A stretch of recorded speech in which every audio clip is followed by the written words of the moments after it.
Did you know, Dillon, Montana, the Dillon Public Library is one of 17 Montana libraries funded with Carnegie funds. The story of how the library came to be is another interesting chapter in the early days of Dillon's development. Even more interesting, the first library was not free.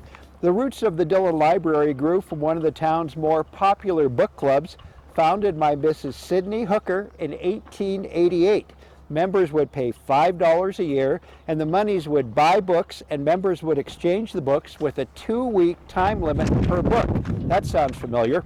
Hooker was perfect in her role as one of the founders of Dillon's first book club and public library.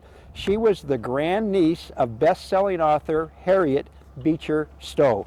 On March 17, 1890, in a public meeting, plans were made for the formation of the Dillon Library Association. On March 31st, the association was formalized with an elaborate set of bylaws and a constitution. A local reporter described the document was so laden with legal technicalities as to threaten to crush the life out of it. Some things never change. To be an association member, one must be above the age of 14 and pay a yearly fee of $2 or contribute books or property valued at $2. Still not a free library. On January 27, 1891, the library boasted 331 volumes. Now we become free. In December of 1892, all membership fees were abolished. Dillon now had a free library. The library was maintained by the association until 1896.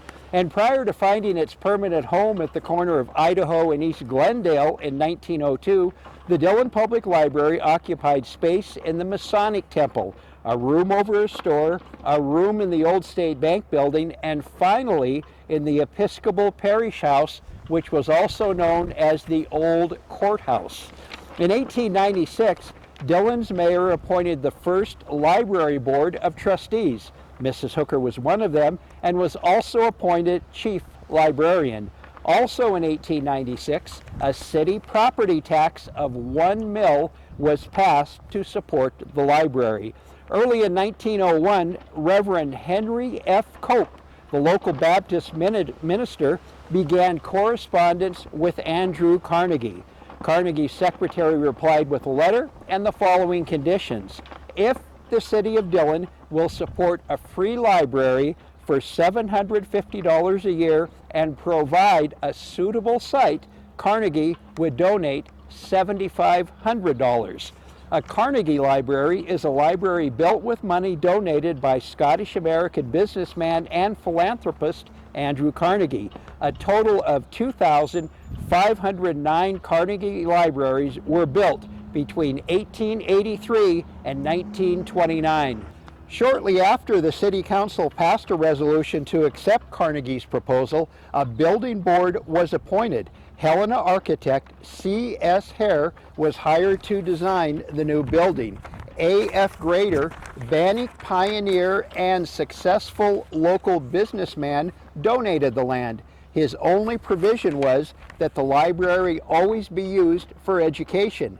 The stone came from a local quarry, and now we see the stone in the library.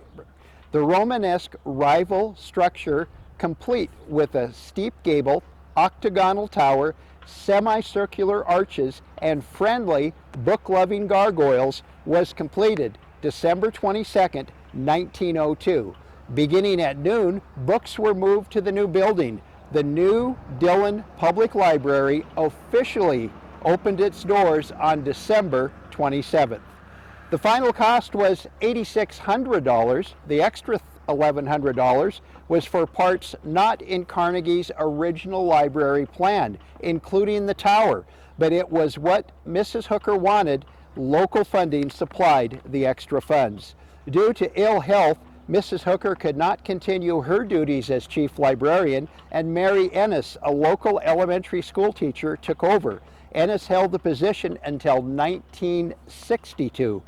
During her tenure, the library's collection grew from 2,500 volumes to over 100,000.